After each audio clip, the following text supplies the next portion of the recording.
Praise God. Thank you, Jesus. Hallelujah. Thank you, Jesus. Let us begin with a prayer. Thank you, Lord. Thank you, Jesus, for this time, for this day, and for your word, Lord. Your word is active, alive. It is sharper than any two-edged sword. It destroys every yoke of the evil one. Thank you, Lord, for your Son Jesus, who's come to give us life and life in all fullness. We don't lack in any area of our life, Lord. We believe in the unseen, what we want to see, Lord. Thank you, Jesus, for every spiritual blessing that you have already blessed us with. Thank you, Lord, for this word. Every word that comes out of my mouth is your word, Lord. Seal it with your most holy, precious blood. Thank you, Jesus. Take complete control of this session, making this teaching very simple and easy to understand. Thank you, Jesus. Praise you, Jesus. We make this prayer in the mighty and powerful and glorious name of our Lord Jesus Christ. Amen. Praise God. Thank you, Jesus. So God's word in Philippians 4:4 says, "Rejoice in the Lord always." This word rejoice, is it to be according to our situation? When situation comes in our life, are we rejoicing or are we focusing on the situation? Rejoice in the Lord always. That means we have to be rejoicing in the Lord. When we say rejoicing in the Lord, how can we rejoice in the Lord? We can rejoice in His word by knowing His word, by studying His word, and by believing in His word. Whatever instructions we get in His written word, are we ready to believe it? Or are we thinking in the sense knowledge? When we say rejoice in the Lord always, it does not say sometimes, it says always. So in order to rejoice in the Lord, we have to be studying this word, applying this word in whatever situations. When situations knock in our life, we cannot get discouraged. That's the reason it says rejoice in the Lord. But many a times we, instead of rejoicing, we are meditating on the situation, meditating on the situation which has come in our life. But here the promise of God says, rejoice in the Lord always. If we want to abide by this word, we need to rejoice always. Sometimes we think some situations we will rejoice, some situations we can't rejoice. But the word of God says, rejoice in the Lord always. And again I say, rejoice. So the Lord is telling us, rejoice in the Lord. When it says in the Lord, this is the same Lord who has created you and me in His image, in His likeness. He has given us the dominion. He has given us the authority. When we say dominion, authority, when God created us, He has created us like Him, in His image, in His likeness. That means when we were created in our spirit. And the same authority, when He created the heavens and the earth, He created by speaking the word. In the beginning, it says in Genesis 1:1, in the beginning, God created the heavens and the earth. And there was darkness. But here we need to understand, what did God see? He saw darkness. But did He speak darkness? He said, "Let there be light." And there was light. That means we cannot speak what we can see, but we have to speak what we want to see. Because the light is in us, that is the Holy Spirit. The Holy Spirit is a helper, He's an advocate, He's a counselor. He's there for us every moment of our life. But are we really fellowshipping with the Holy Spirit? Or we like to fellowship with our companions, with our friends? But the Holy Spirit is there waiting to spend time. And we have to build up the intimacy.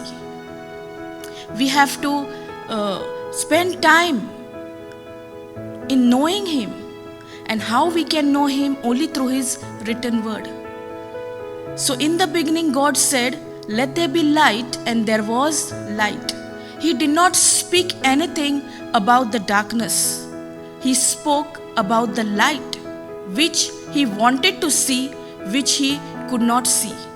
In the same way, we are given the dominion, the authority on this planet Earth. That's the reason when Jesus came, He came as man. He could have come like God, but He did not come like God, because the authority, the dominion is given for men. That's the reason Jesus had to come in the form of a man. He wanted that body, the earthly suit. And when He came just like you and me. And being God, if He spoke what He wanted to see, how much more we have to speak now? God spoke, "Let there be light." He did not say anything about the darkness. And there was light because He believed in His Father. He had faith in His Father. Thank you, Jesus. In the same way, we have to have that relationship with the Abba Father. To have that relationship, we need to spend time. We need to follow His instructions. We need to study His word. We need to meditate on His word. And more of all, we need to believe what His written word is saying. When we believe, it becomes so easy for us to speak. When we speak, the same word we can hear with our own ears. And the same word what we have heard is now deposited in our heart. So this word which is stored in our heart, no matter what is the situation, no matter what is the problem, we cannot be discouraged. Because we will be always rejoicing in the Lord. Because the word is in us. And once when the situation comes, we will not be disappointed, because the word is there in us, in our heart. And whatever is in our heart comes out of our mouth. Praise God. So this we need to understand. But most of the time, are we speaking the light what God spoke, or are we speaking the darkness? There are many areas in our life where we see dark side. But it all depends. Are we believing in that dark side? Are we speaking that dark side? Or are we speaking light? If we are speaking light, then our life is going to be supernatural life. Because that light which we need is in us. He's a helper. He's ready to help us. He's there for us, in us, every moment of our life. That's why the Lord is telling us to be rejoice, be joyful. But at times it becomes so difficult. Why it becomes difficult? Because we don't rejoice in the Lord.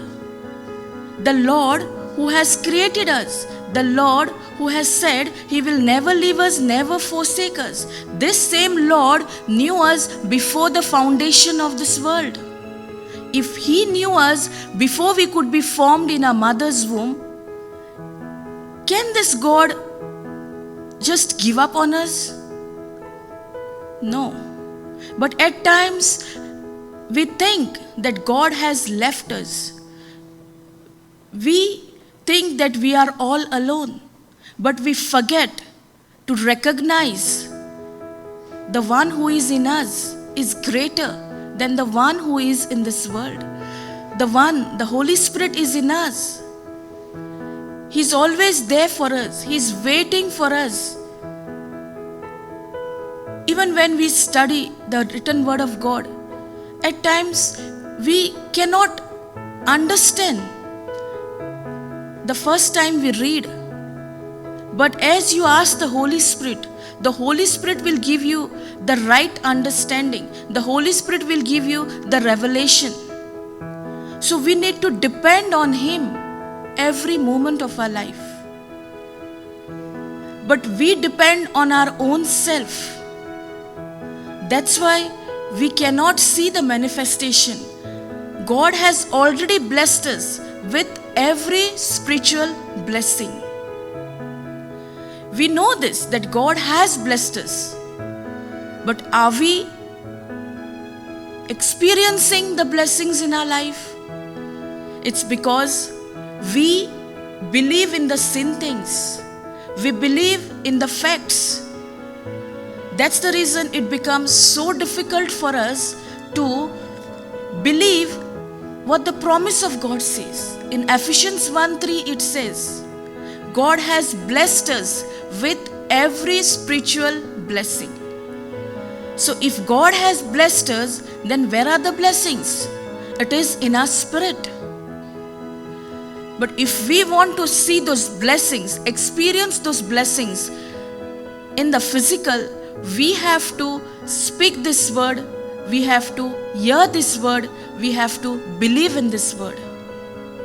The more we hear, the faith is rising, because we all are given the same measure of faith. But the word of God in Romans 10:17 it says, faith comes. And how does it come? It comes by hearing, and hearing by the word of God. So how does faith come? By hearing, and hearing by the word of God. So the more we hear, the more we are getting stronger in our faith. The more we hear the word of God, our faith is increasing. But if we don't hear the word, and if we say we have faith, then how will the faith grow? Because God's word is clear in Romans 10:17. Faith comes by hearing, and hearing by the word of God. So this hearing and hearing is not just one time, it is a process. I would say it is a lifetime process to hear the word of God.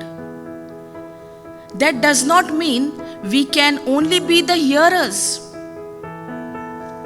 In James 1:22 it says, just don't be the hearers of the word of God, but be also the doers of the word of God. So hearing is one part. Becoming the doers of the word of God goes hand in hand.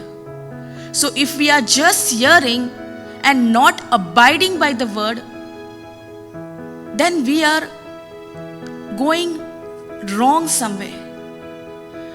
The scripture clearly says in James 1:22, we cannot just be the hearers.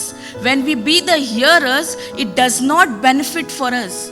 But when we become the hearers as well as the doers of the word of God, we are on a prophet's side. We are profiting from that word. Praise God. Thank you, Jesus. So the more we hear the word of God, it builds us up. But hearing only will not help us.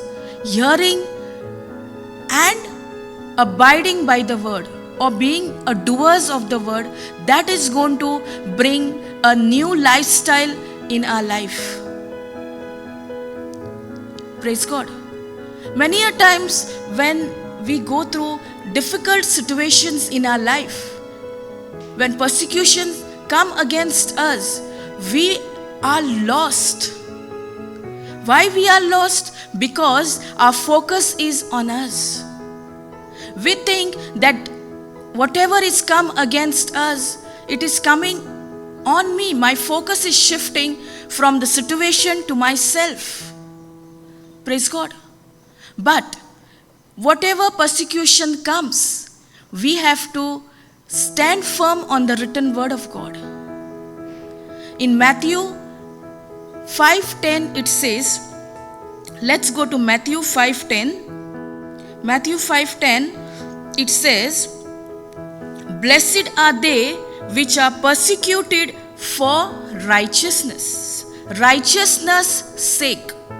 This word righteousness, what do we mean by this word righteousness? Righteousness is the nature of God. Righteousness is standing right with God. Righteousness means standing right with God, having the very nature of God. And it says, blessed are they which are persecuted. Persecuted, this word persecuted means what? Persecution means people will come against us. People will insult us. People will come with all lies against us, which is not the truth. The truth is the only written word of God. And the truth and the lie, they cannot go, or they cannot mix with one another. It contradicts to each other. That's the reason it says, blessed are they which are persecuted for righteousness' sake. We were all lost because of the sin which Adam and Eve, when they disobeyed the Lord. But that disobedience was not over there. When Jesus came, He came and restored our relationship. He came and made us righteous. We were made sinners. Now when we believe by faith in Jesus Christ, we are made righteous. And when it comes to righteousness' sake, that is the time persecution will come against us. Insult will come against us. Which is not true, those things will come against us. But we cannot be shaken, because the righteousness is the nature of God. At times, when we experience such matters in our life, we need to be silent. Because in Exodus 14:14 it says, the Lord shall fight my battle. I only have to be still. But in our mind, what is going on? When we face matters like persecution, we in our mind we start thinking, why should I be quiet? Why should I stay silent? To remain in silent, that is the love of God. That is the love that you have experienced from your Abba Father. And that's the reason God so loved the world that He gave His only begotten Son. And whoever believes in Him shall not perish but have everlasting life. God has given His only Son because He loved the world. But is the world aware of His love? Is the world recognizing the love of God? What God has sacrificed because of you and me? He loved the world. It says He loved the world. But is the world knowing this truth? Even if we know, it becomes so difficult for us to believe. And our manifestation, our healing, our restoration is only by believing what the written word of God says. Praise God. Thank you, Jesus. So many a times when persecution comes, we feel lost. There's no need for us to be lost. When the Creator Himself fights the battle for ourselves, but we need to be still. We need to be quiet. Praise God. Whoever is coming against us, we need to love them. We need to bless them. Praise God. Thank you, Jesus. And further it says, blessed are they which are persecuted for righteousness' sake, for theirs is the kingdom of heaven. When it comes to the kingdom of heaven, what is for theirs is the kingdom of heaven means what? The one who is persecuted because of righteousness' sake, they are the ones who have the kingdom of heaven. And the kingdom of heaven is in our heart. We cannot be disappointed. We cannot be discouraged. When we have experienced the love of God, when we have experienced how this word is faithful, we cannot be shaken. We cannot be troubled. Because first of all, worry does not come from God. Worry is a spirit. It is a demonic spirit. But when we stand firm, when we apply this word in our life, and we, as it is said in Exodus 14:14, we know the Lord is fighting the battle for us. We don't have to say anything. We just have to be still. But many a times for us to be still in that situation, to rely on God, it becomes so difficult. It is because we have not experienced His love. And God's love is one-sided. It is the agape love. Whatever we may be doing, it does not matter. God loves us the same. The love of this world will tell you, only if you love, I will love. Only if you give, I will give. But our Heavenly Father, His nature is not the nature how it is of this world. He loves us the same and is waiting for each one of us. But it is the evil one who comes and gives us the thinking that God does not love us. God loves us the same. God loves each and every one the same. He does not count our wrongdoing. He does not count what we were once. But He has given us this nature that is the righteousness. He has made us righteous. Thank you, Jesus. And for the persecution, what is coming to us is because of His righteousness' sake. So we have to be still in that righteousness, because it is the nature of God. And it is, when we stand still, it is for them the kingdom of God. That's what the word is telling us. And 11:1 it says, blessed are you when men shall revile you. What is the meaning of revile? It is insult.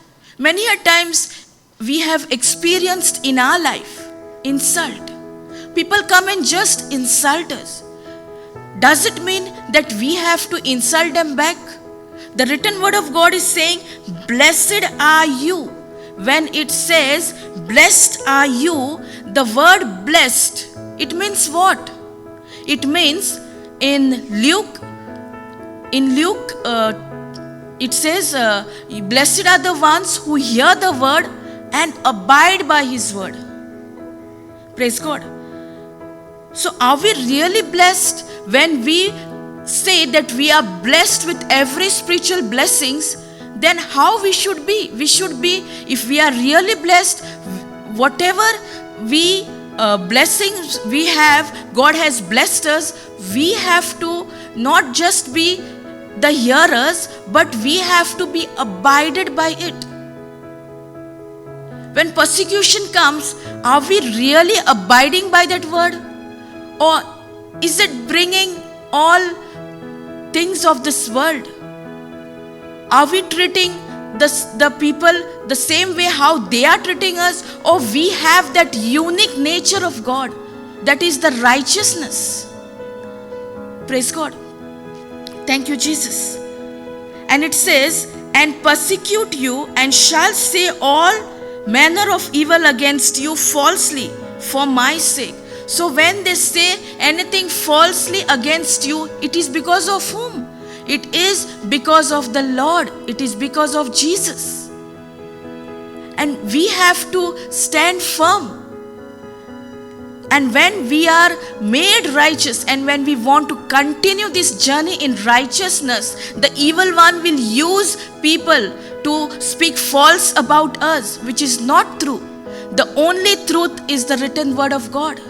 We have to stand firm on this written word of God. But at times we get into fear. That's because we believe in the sin things. We believe in what we hear. We believe in what we feel in our body. That's why we have to hear the word. And faith comes by hearing, and hearing by the word of God. And fear also comes. How? By hearing, and hearing by the word of this world. So both fear and faith comes.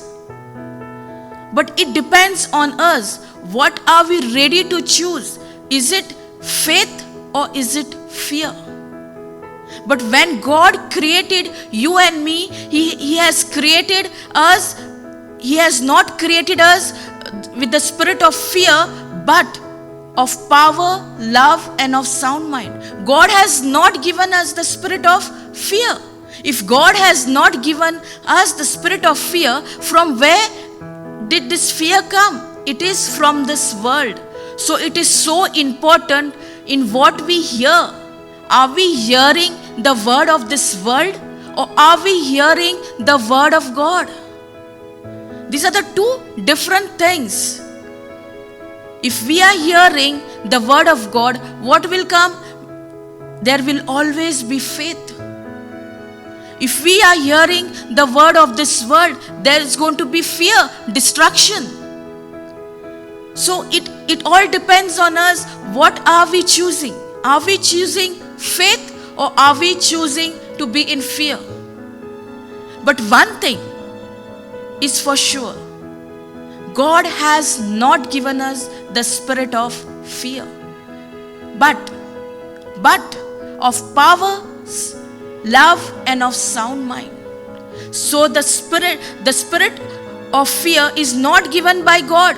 He has given us power, love, and of sound mind. So it all depends. When situation comes, when people come against us, speak bad about us, are we giving a ear to them, or are we standing firm on this written word of God? Because here it says, blessed are you when men shall revile you. That means men will come and insult you. Even if you are in the word, you will not be missed from that insult.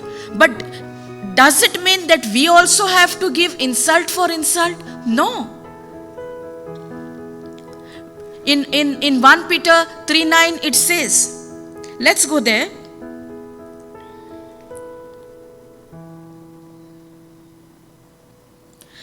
Peter 3:9 it says, do not and never return evil for evil. What does it say? And never. What does never means? Never means never. And never return evil for evil. Are we returning evil for evil? But the word of God says never return. But we think we depend on our ability. That's the reason sometimes we think that return evil for evil. But that is not the truth. The truth is never return evil for evil or insult for insult. That means we cannot insult anybody.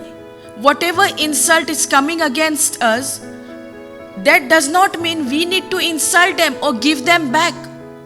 We can be at peace. And how can we be at peace? Only when we abide by His word. His word is telling us never return evil for evil.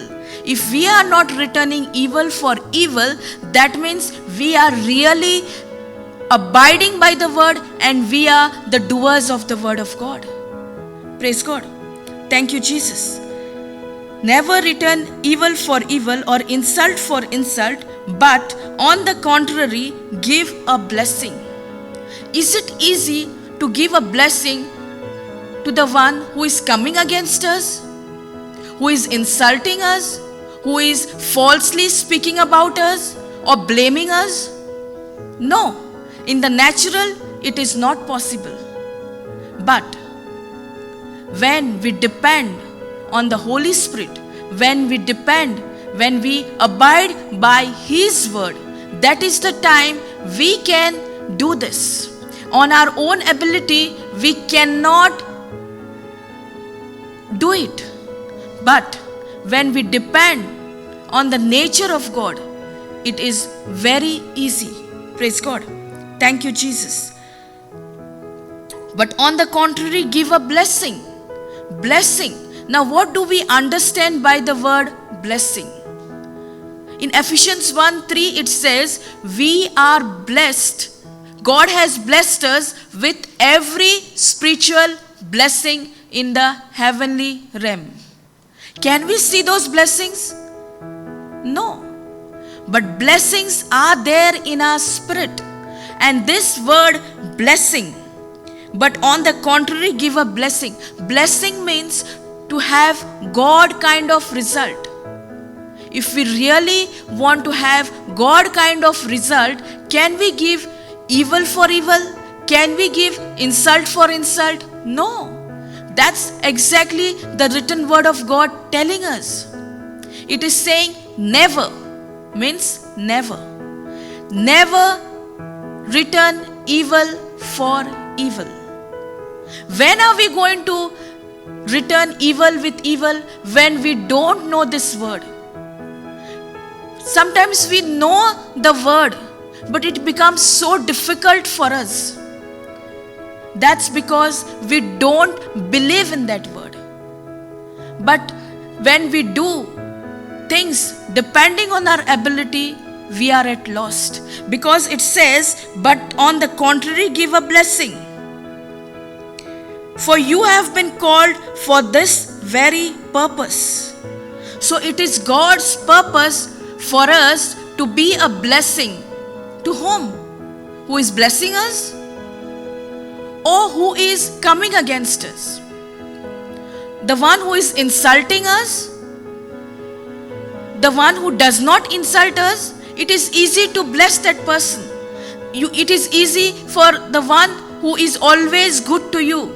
He is always talking to you in a nice way. But is it easy for us to give a blessing for the one who is coming against us? Speaking all false about us? It is easy when we believe in the promise of God. And in my personal life, as my life was in this situation, I experienced God's love.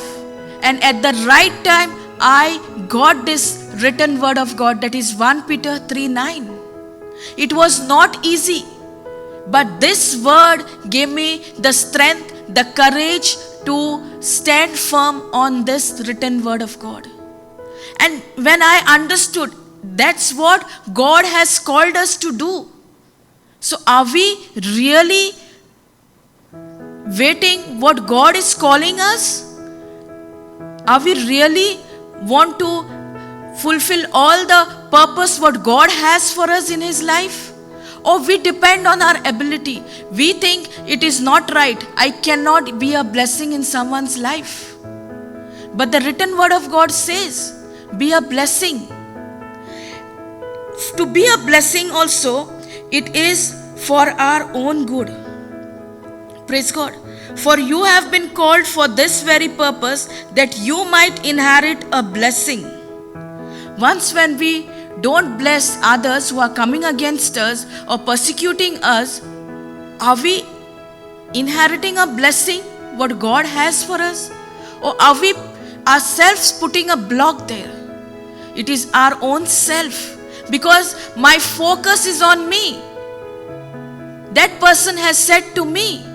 But the word of God in Matthew 5:10 clearly says, persecution comes to you because of the righteousness' sake. It was because of the disobedience of Adam and Eve.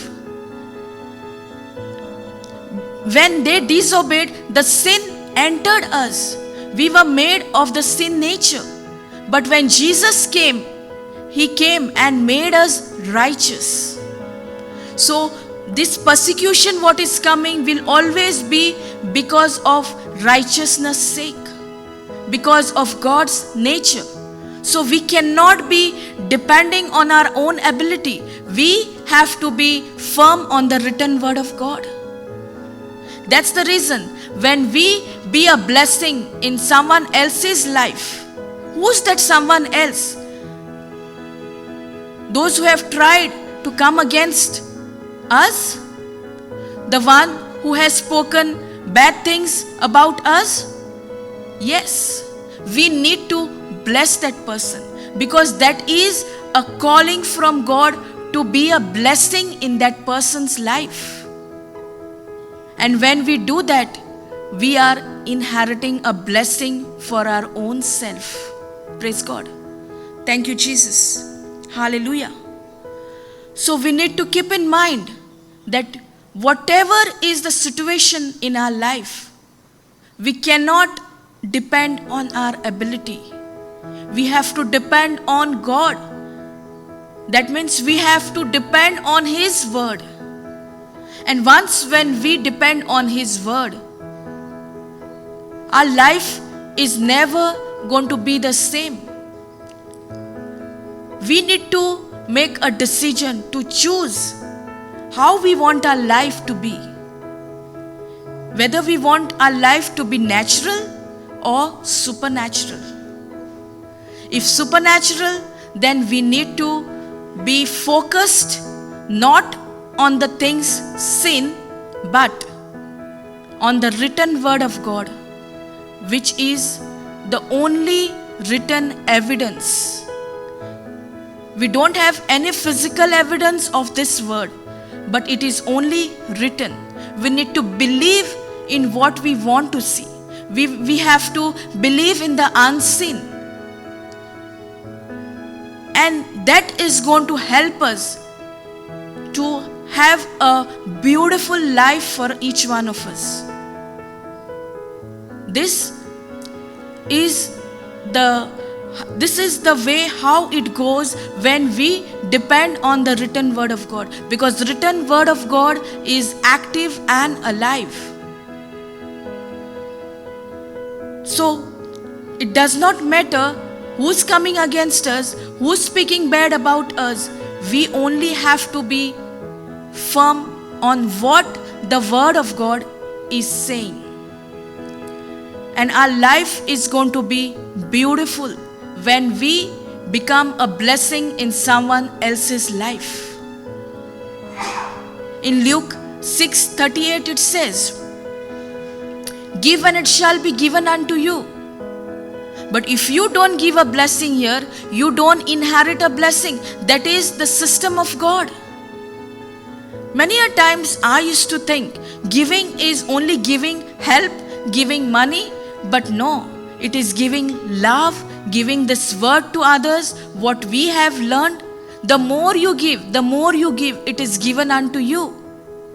In the same way, whenever persecution is coming against you, we cannot be low, we cannot be disappointed.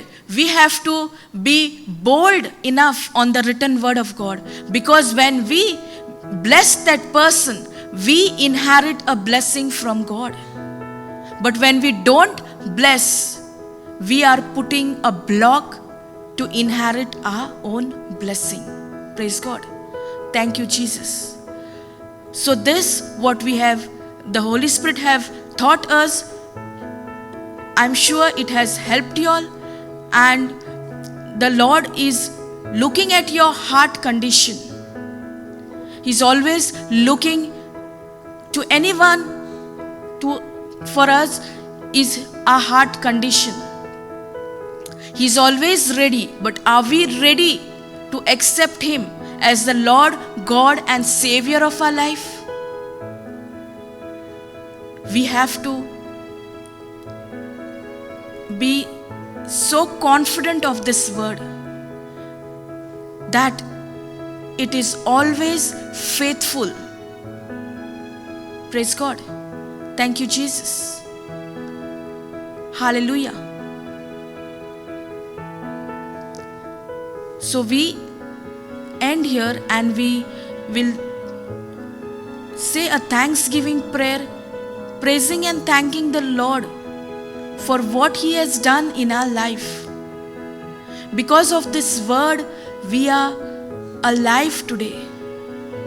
Once upon a time, we were lost. I was lost in my life. But the day I got the taste of this word, it is always there. It is a process and it keeps me going. Thank you, Lord, for your Son Jesus, who's come to give us life and life in all fullness. Thank you, Lord, for blessing us with every spiritual blessing. Thank you, Lord, for giving us the understanding, faith we need to believe in the unseen, not what we see. At times, we be focused on the sin things. For that, we don't require faith. But faith we require for the unseen, what we want to see, according to the written word of God. Thank you, Jesus. Praise you, Jesus. Hallelujah. We make this prayer in the mighty and powerful and glorious name of our Lord Jesus Christ. Amen.